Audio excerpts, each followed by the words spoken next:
Mga kapatid sa pananampalataya, nais ko kayong imbitahan na makinig, sumubaybay at seryosohin ang ating Bea Sunday School every 9:30 in the morning sa ating Bea Facebook page at YouTube channel. Mahalaga na mapakinggan ang mga napapanahong lessons na ihatid sa inyo ni Dean Ramsey Colorado, ang ating Bea Sunday School teacher. Si Dean Ramsey ay isang dating professor at dean ng University of Cordilleras. Siya ay Sunday School teacher ng Baguio City First UMC sa maraming taon na. Gamit natin ang NIV Standard Lesson Commentary na gawa sa Amerika, pero inilalagay sa tamang konteksto ng ating Sunday School teacher. Pinag-aaralan ng mga Kristiyanong theologians at dumaan sa masusing paghahanda. Libre naming ibabahagi sa inyo ang mga lessons. Maaari ninyong i-download at gamitin sa inyong mga lokal na simbahan para pag-aralan at ibahagi rin sa iba. Sama-sama tayong mag-aral ng salita ng Diyos para sa Kanyang kapurihan at ikakalwalhati. Pagpalain po kayong lahat ng ating Panginoong Hesus.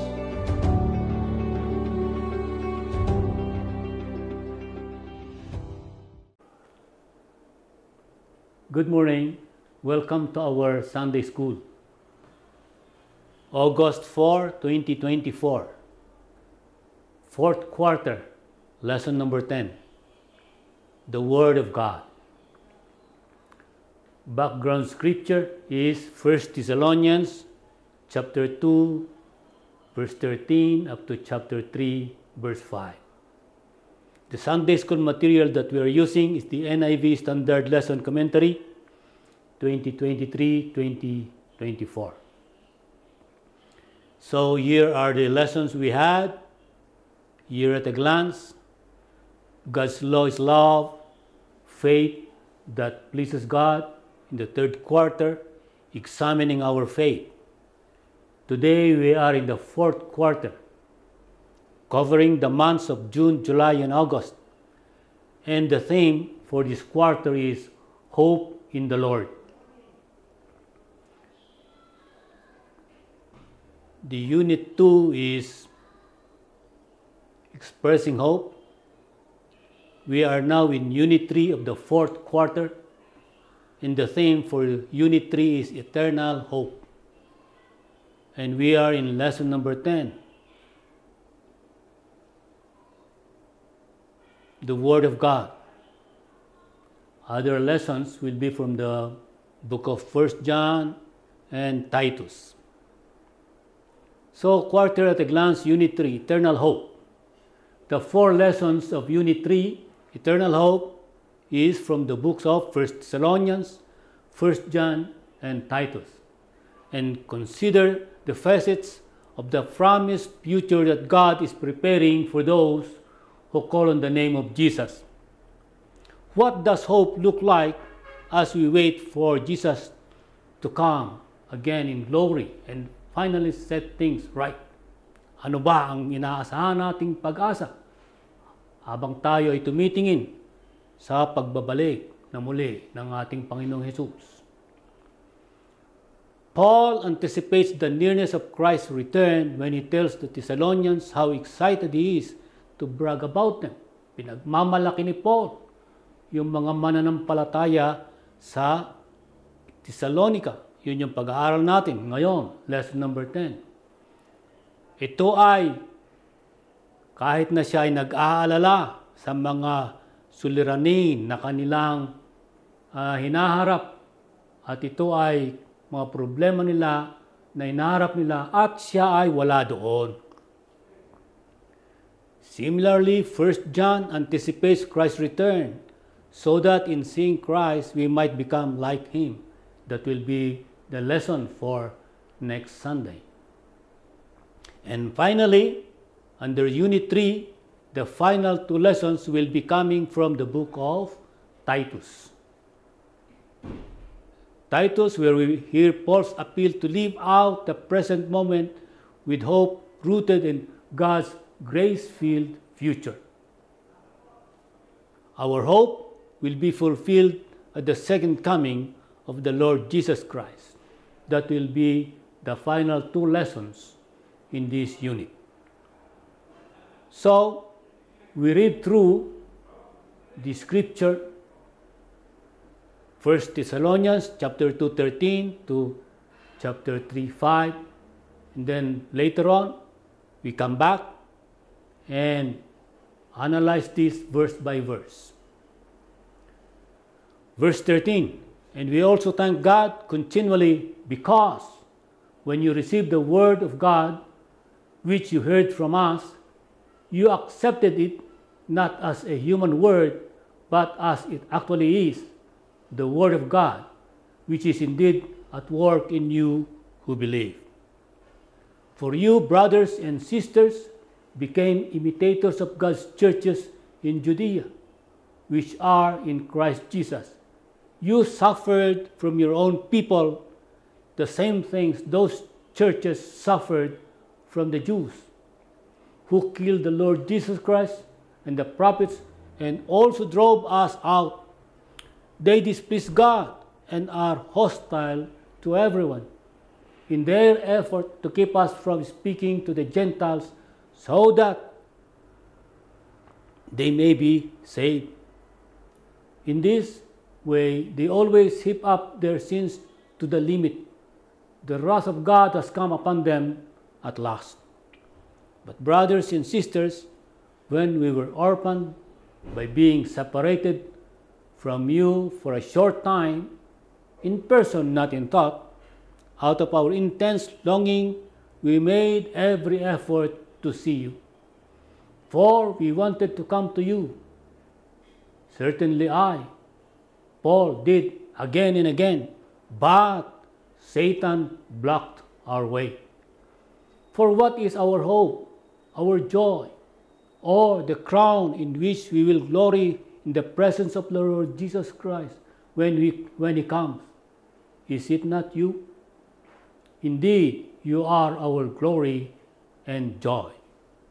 So when we could stand it no longer, we thought it best to be left by ourselves in Athens. We sent Timothy, who is our brother and co-worker in God's service in spreading the gospel of Christ, to strengthen and encourage you in your faith, so that no one would be unsettled by these trials, for you know quite well that we are destined for them. In fact, when we were with you, we kept telling you that we would be persecuted, and it turned out that way, as you well know. For this reason, when I could stand it no longer, I sent to find out about your faith. I was afraid that in some way the tempter had tempted you and that our labors might have been in vain. Sa Tagalog, unang Tesalonica 2:13 hanggang 3:5. Ito pa ang lagi naming ipinagpapasalamat sa Diyos. Nang ipangaral namin sa inyo ang kanyang salita, tinanggap ninyo ito bilang tunay na salita ng Diyos at hindi ng tao. Ano pat ang bisa nito ay nakikita sa buhay ninyong mga sumasampalataya. Ang nangyayari sa inyo, mga kapatid, ay tulad ng nangyari sa mga iglesia ng Diyos sa Judea, sa mga naroroong nananalig kay Kristo Jesus. Inuusig kayo ng inyong mga kababayan, tulad ng mga taga-Judea na inusig ng kapwa nila Hudyo, na siyang pumatay sa Panginoong Hesus at sa mga propeta. Sila rin ang umusig sa amin. Salungat sila sa kalooban ng Diyos at kaaway ng lahat ng tao. Kaya't ang aming pangangaral ng mabuting balita sa mga hintil, sa ikaliligtas ng mga ito ay pilit nilang hinahadlangan. Umabot na sa sukdulan ang kanilang kasamaan, kaya't bumagsak sa kanila ang puot ng Diyos. At ngayon, mga kapatid, nang kami sandaling mawalay sa inyo, hindi sa alaala kundi sa paningin, labis kaming nangulila at sabik na makita kayong muli. Makailang bisis kong tinangkang dumalaw sa inyo, ngunit lagi kaming hinahadlangan ni Satanas. Wala kaming ibang pag-asa kundi kayo.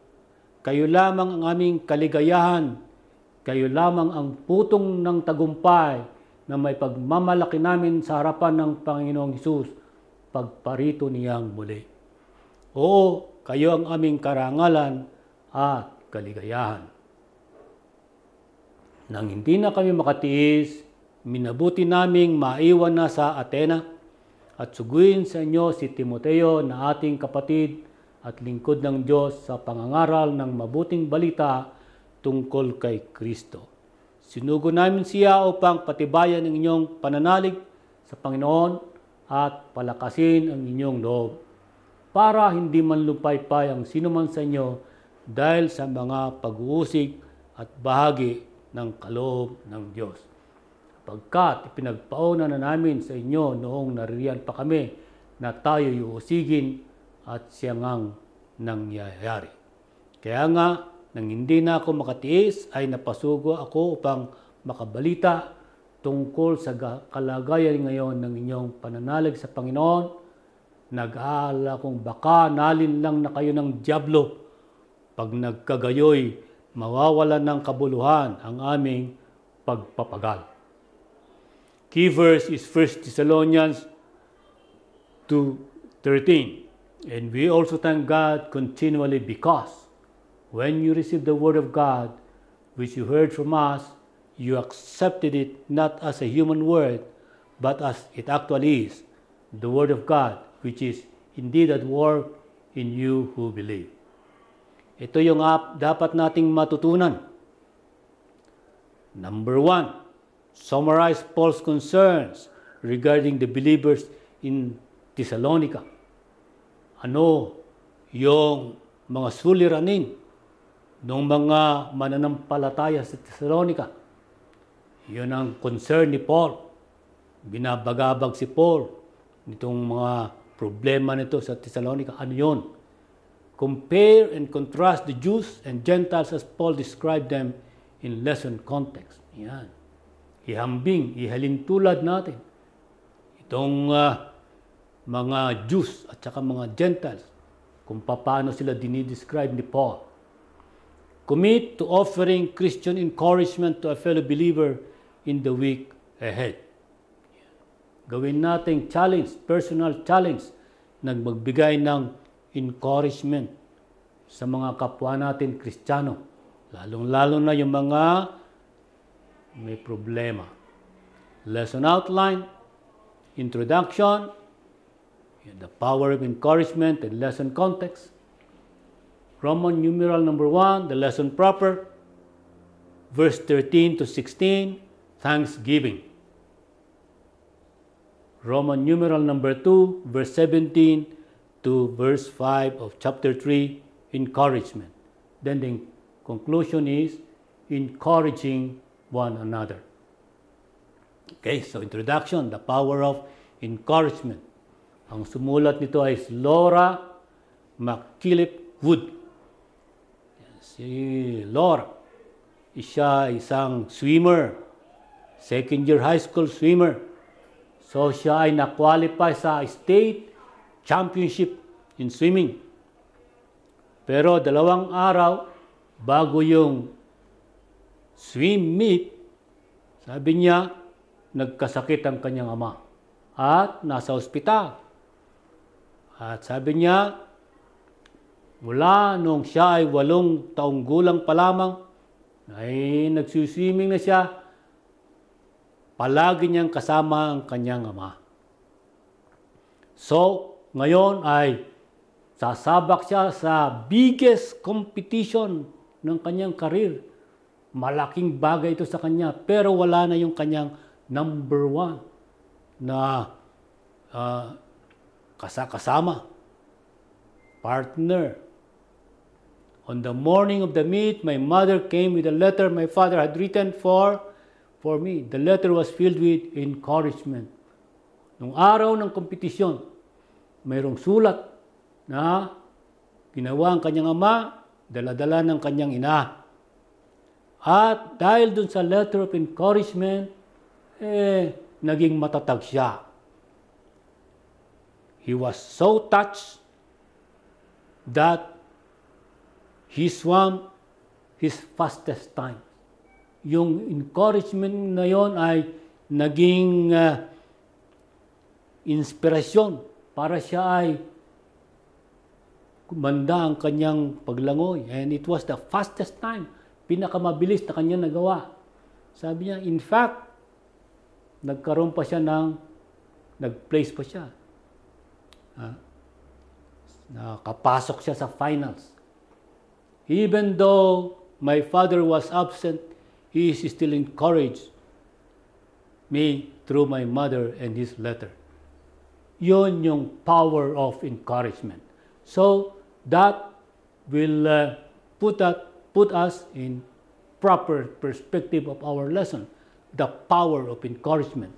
Yung encouragement na ni Paul sa kanyang sulat na ipinadala niya kay Timoteo para dun sa mga mananampalataya sa Thessalonica. Lesson context.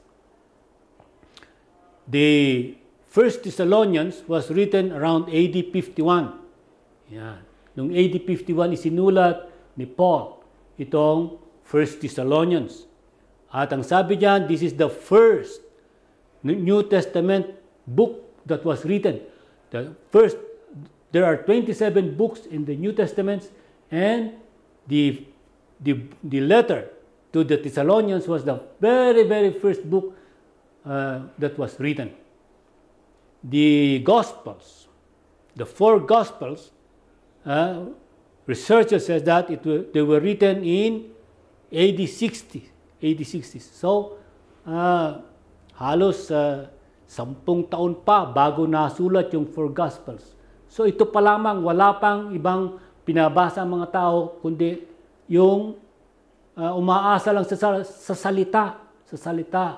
In this case, sa salita ni Paul. Wala silang mapagbasihan. Dahil ito yung kauna-unahan na sulat sa New Testament. Thessalonica is a Macedonian port city. Yeah, it is a city. At nandun sa Macedonian port. So, ibig sabihin, it is a prosperous place because there is a port, business. There is business there. And Paul founded a church during his second missionary journey.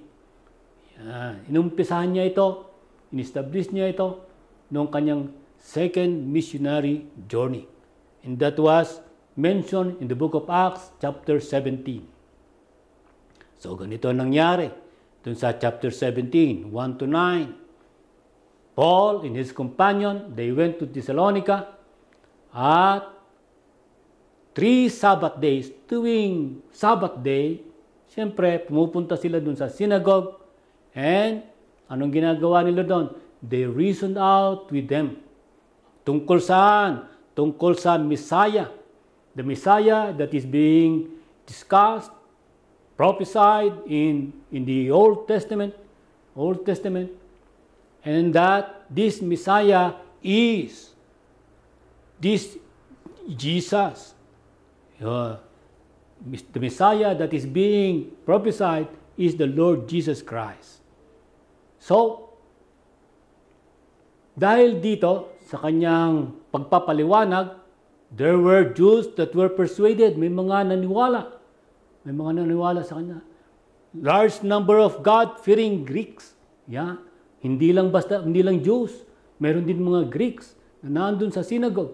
And some prominent women. So yun yung resulta ng kanilang pagpapaliwanag doon sa synagogue. And that is three Sabbath days. 3 Sabbath days. But then, other Jews were jealous. Meron din mga Jews na hindi naniniwala.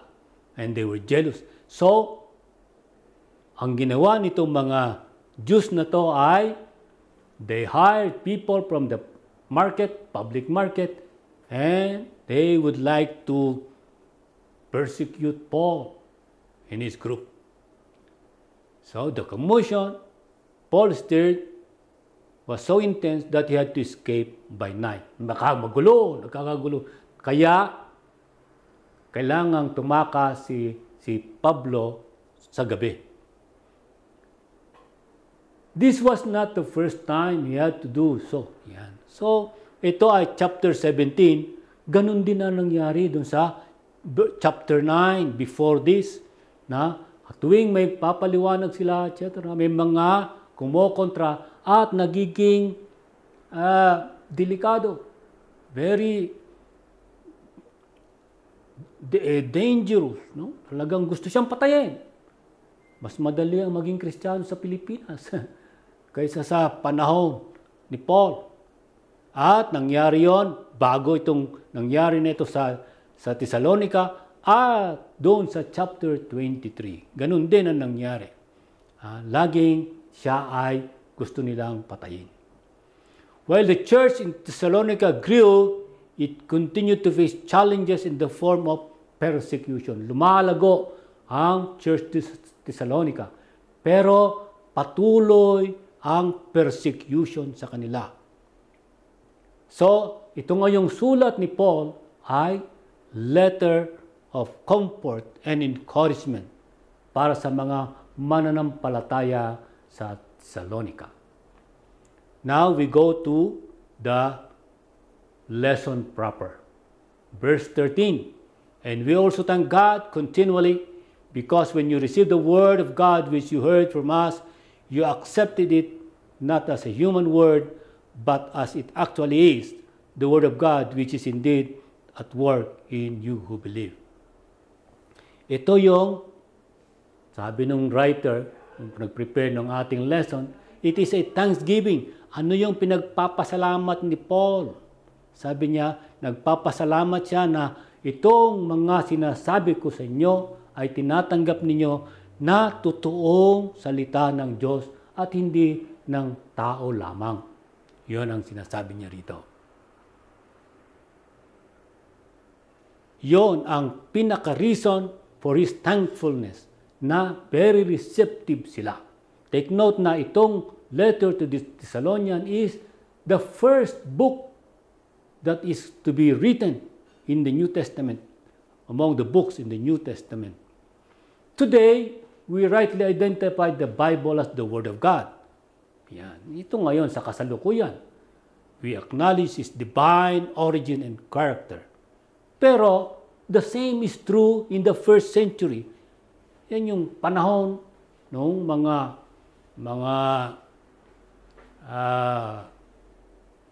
na Pablo, no? Or even the panahon ni Jesus. Even in the 1 Corinthians, binabanggit yan. This is what we speak, not in words taught us by human wisdom, but in words taught by the Spirit. So, even in the first century, today, alam natin na ang Bible is the Word of God. But that is also true even then, in the first century.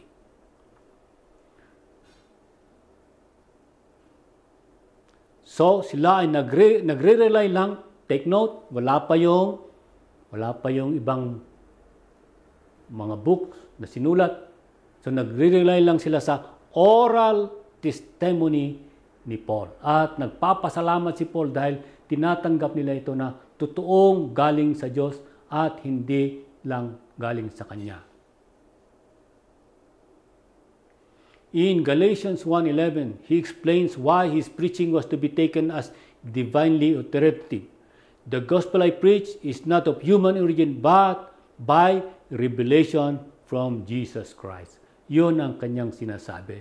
Hindi ito sa akin, kundi ito ay revelation from Jesus Christ to him.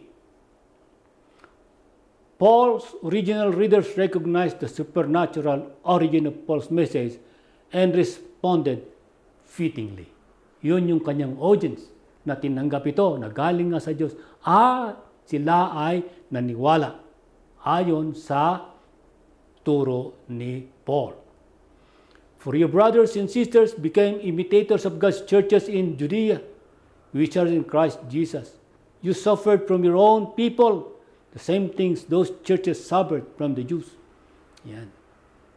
Sabi niya, imitators of God's churches in Judea. Ganyan din. Sinasabi niya, ang ginagawa nitong mga taong ito sa mga churches in Judea, yung ginagawa sa inyo. At ang mga nagpapahirap sa kanila ay mga Jews din. Yan.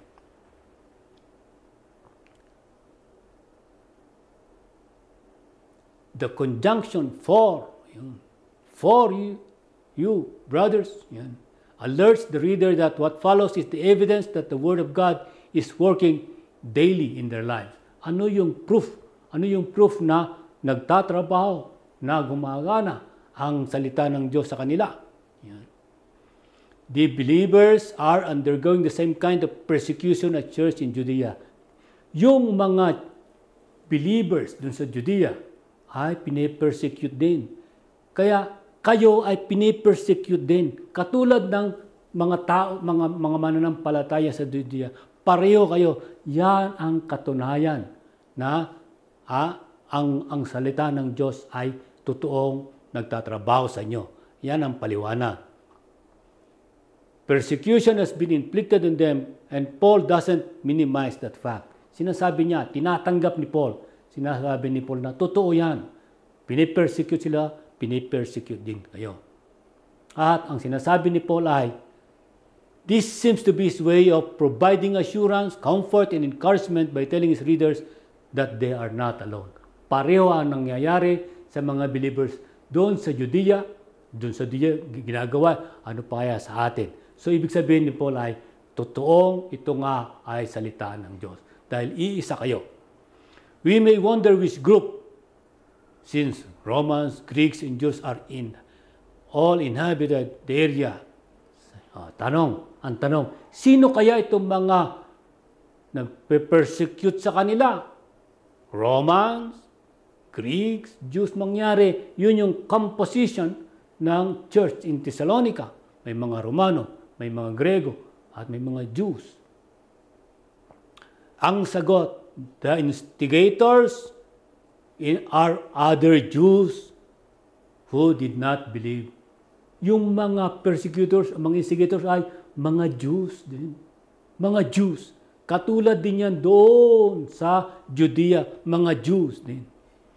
The mindset of those who inflicted the same things is the subject of the Vayan. Ngayon, ini-introduce ngayon.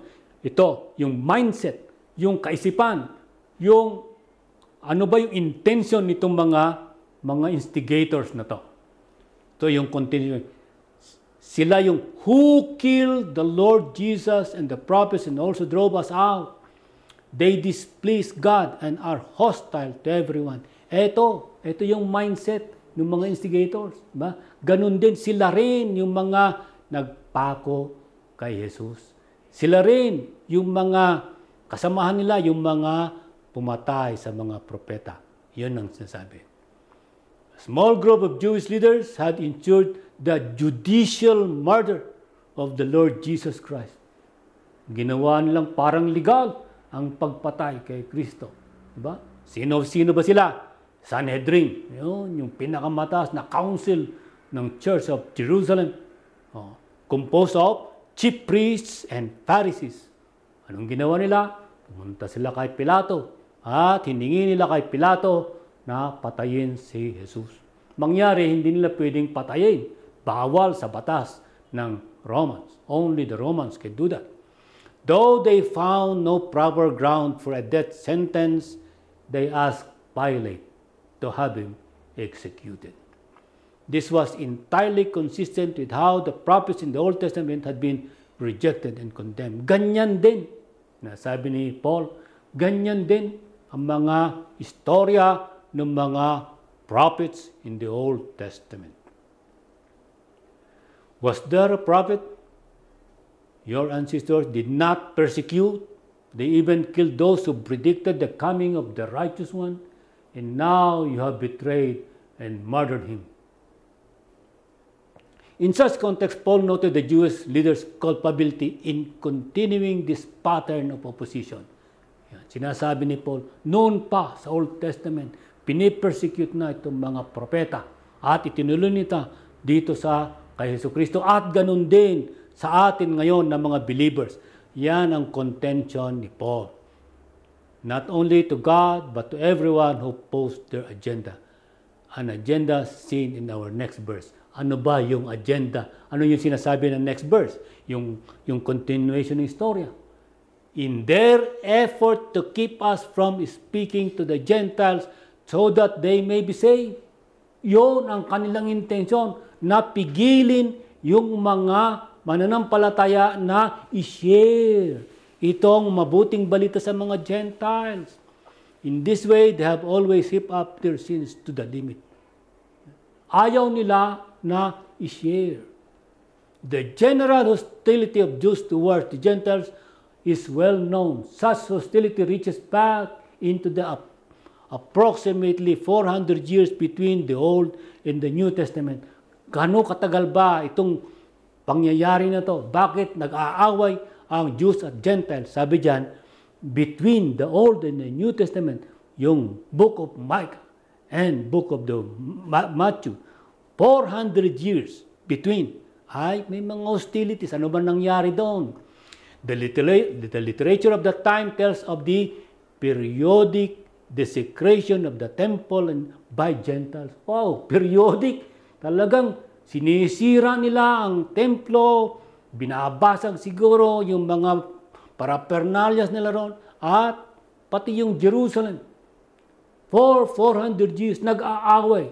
The animosity between Jews and Gentiles is detectable in various places in the New Testament. Kaya nga malalim ang hidwaan. Malalim ang hidwaan. Kaya nga nagkaroon ng batas sa mga Diyos na bawal sila na dapat na nakikisalamuha sa kanila. Bakit? Baka maligtas sila. Ano yung proof? This is Peter.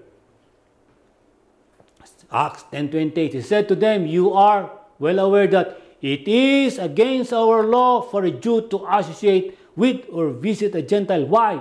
Baka maligtas sila eh. But God has shown me that I should not call anyone impure or unclean. That is a picture, a continuation of the hostility between the Jews and the Gentiles. Ayaw ng mga Jews na ito na i-share yung blessing, yung salvation. The wrath of God has come upon them at last. The divine wrath, galit ng Diyos sa kanila, has come. It may include a future punishment, but the main idea is that of the present at the time Paul writes. But, brothers and sisters, when we were orphaned by being separated from you for a short time, in person not in thought, out of our intense longing, we made every effort to see you. Gustong-gusto nila mangyari. Bakit? Bakit ganun? Gustong-gusto ni Paul, gustong-gusto niyang bumalik sa Thessalonica. Bakit? Mangyari. He only spent 15 days in Thessalonica. After that, mayroon ng mob violence at hasty exit. So therefore, alalang-alala si Paul dahil napakarami niyang dapat pang ipaliwanag, dapat pang ipangaral.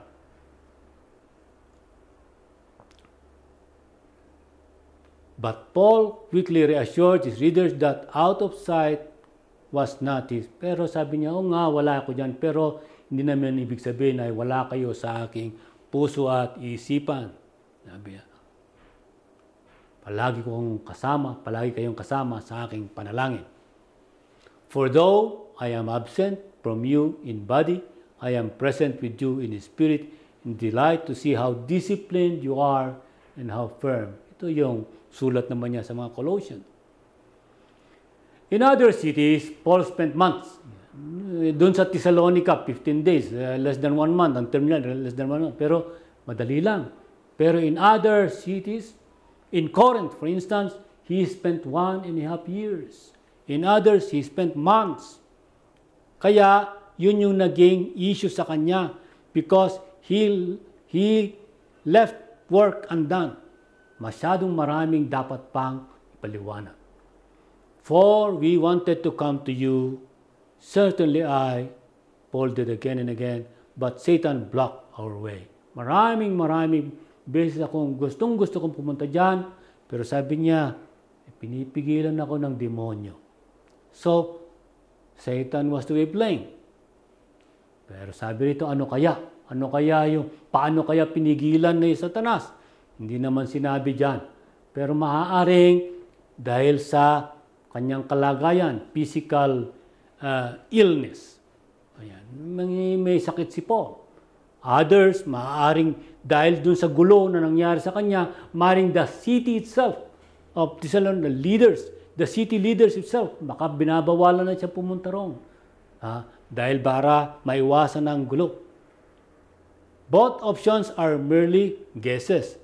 Neither should distract us from the main point. Satan, the enemy and accuser of God's people, was responsible for Paul's extended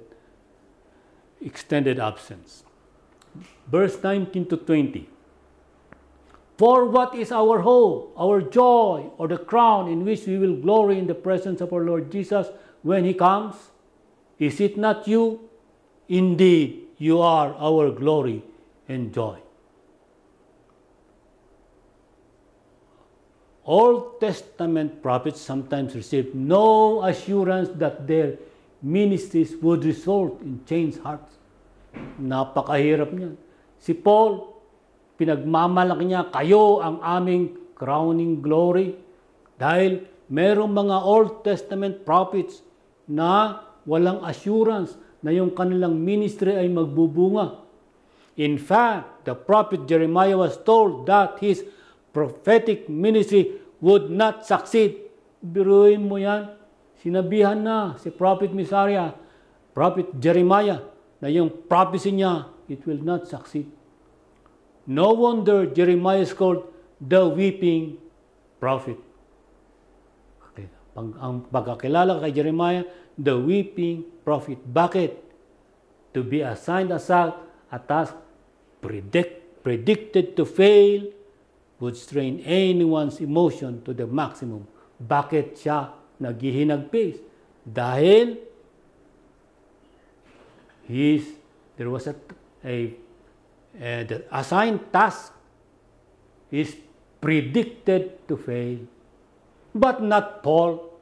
Paul's ministry was not like that of Jeremiah. Paul did have opposition, but he also had a successful harvest of souls that was evidence of God's ministry. Yan eh. Masarap yung kay Paul. Oo, maraming mga opposition.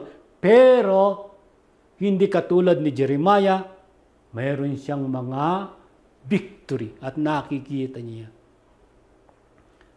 In 1 Corinthians 9:1, are you not the results of my work in the Lord? He is very, very happy. And he is telling everyone. Paul thinks so highly of these Thessalonian readers that he can count them as already on the right side when that event comes to pass. Very positive siya na itong kanyang mga inumpisahan na believers doon sa Thessalonica ay magpapatuloy.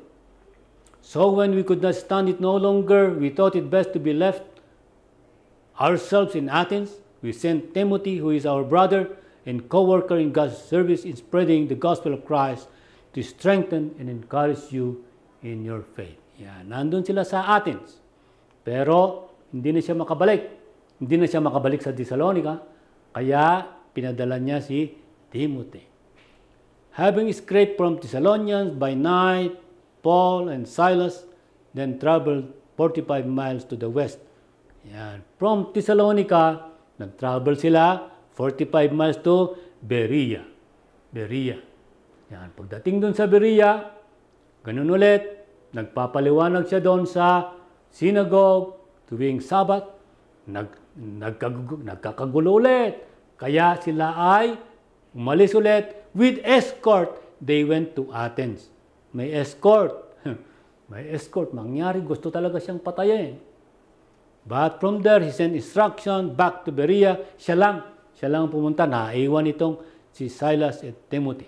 Silas and Timothy naiwan sa Berea.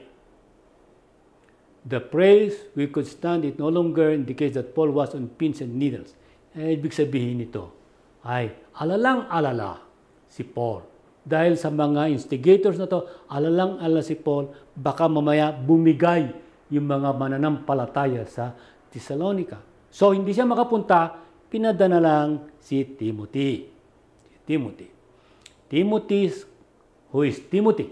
Timothy was converted in Acts 16:1-3, and Paul trusted him with special tasks. Talagang may mga special errands siyang pinagdadala ng mga sulat, so that no one would be unsettled by these trials, for you know quite well that we are destined for them. So that no one will be unsettled. Sabi niya, in speaking of trials, they intersect the Christian life, kasama sa buhay ng mga Kristiyano. A more modern way to say what Paul says here, the limits of tyrants are prescribed by the endurance of those whom they oppress. Yung sumulat ni si Frederick Douglass. Kailan ba matatapos itong mga, ano bang limitasyon itong mga tyrants na to? Magpiprescribe lang yan. Kung gaano ang katatag ang mga pinapahirapan, matagal, patuloy. Yan ang ibig sabihin. The Bible itself has much more to say about oppression. Consider Jesus' words kasama sa buhay. Sabi ni Jesus, if the world hates you, keep in mind that it hated me first. Paul used to be one of the haters. Yan, dati, kasama si Paul doon. Nung Saul pa lang siya, diba? Kasama siya. In fact, he was there in the stoning of Stephen. And he's been on the receiving end of hatred as well. So he knows what he's talking about when he says, everyone who wants to live a godly life in Christ Jesus will be persecuted. Alam niya. Dahil on both ends, dati siya ang persecutor, ngayon siya na ang pinipersecute. In fact, when we were with you, we kept telling you that we would be persecuted. And it turned out that way, as you will know. Binantahan ko na kayo, sinabihan ko na kayo, at nangyayari nga ito. Yung don't be surprised. Sinasabi, don't be surprised.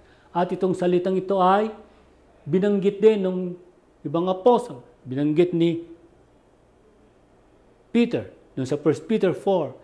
Binanggit ni John, dun sa 1 John 3:13. At sabi niya, dear friends, do not be surprised at the fiery ordeal that has come to you. 1 John, don't be surprised if the world hates you. Pareho, hindi lang si Paul ang nagbabanggit ng ganito. For this reason, when I could stand it, no longer I sent to find out. I was afraid that in some way the tempter had tempted you and that our labor might have been in vain. When Paul wrote that he feared the tempter had tempted you, he probably was not referring to the common temptation to sin. Paul knew that such temptation were part of earthly life. Hindi yung temptation lang na magkakasala. Hindi yun ang kinatatakutan niya. Ano ang kinatatakutan ni Paul? Paul's concern was the temptation to reject Christ to escape suffering. If that happened, Paul's ministry in Thessalonica might turn out to be in vain. Kaya gustong-gusto niya na pumunta at dahil nga hindi siya makapunta ay pinadala na lang niya si Timoteo. The antidote for the tempter's poison was encouragement. So Paul sent his trusted son in the faith to bring that encouragement to the Thessalonians. Para maiwasan ito, para hindi nila i-reject si Kristo, kailangan sila ay makatanggap ng encouragement. Conclusion, encouraging one another. Suffering is part of the Christian life. But sometimes we fall into the habit of dealing with suffering alone. We think we need to just grit our teeth and bear it. While God does call us to endure suffering, He does not ask us to suffer alone. Hindi dapat tayo nag-iisa lamang. Paul talks more about suffering for Christ than anyone else in the New Testament. Yet, his solution was not telling people to back up, but encouraging them. Because the church is Christ's body, we share in each other's suffering. By encouraging one another, we can help bear the burden of our brothers and sisters in Christ. Galatians 6:2, carry each other's burdens, and in this way you will fulfill the law of Christ. Encouragement is defense against despair. Let's pray. Lord, thank you for our lesson. Thank you for telling us that trials and temptations are part of being the life of believers. But we have the solution. And the solution is that believers should come together and help each other and encourage each other so that we will all be successful, and so that when you come, we will be ready and we will be enjoying eternal life with you. In Jesus' name we pray. Amen. The last slide is the lesson for next Sunday, the love of God. It will be 1 John chapter 3. Magandang umaga po at pagpalain kayo ng Diyos.